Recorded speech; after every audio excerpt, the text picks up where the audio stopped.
تک تیار نہیں ہوئے؟ آپ کو پتہ نہیں ہے میری مما کے گھر جانا ہے ہم نے آج. یار تم چلی جاؤ، میں نہیں جا رہا. یار آپ کیوں ایسا کرتے ہیں یار؟ میری مما کے گھر جانا ہو تو آپ کے نخرے شروع ہو جاتے ہیں. آپ کو کیا مسئلہ اپنے سسرال سے؟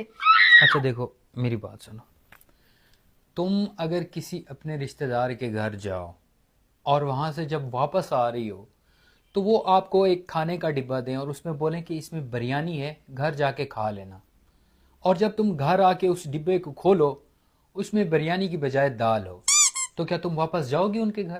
نہیں، میں تو کبھی بھی نہیں جاؤں گی ایسے دھوکے باز اور دوگلے لوگوں کے گھر جا کے. میں نے کیا کرنا ہے؟ بس یہی بات ہے جو سمجھانا چاہ رہا ہوں آپ کو. ہاں کیا؟ ایک منٹ. میں کہہ رہا تھا میں ریڈی ہوں، چلو چلتے ہیں، چلو.你别笑。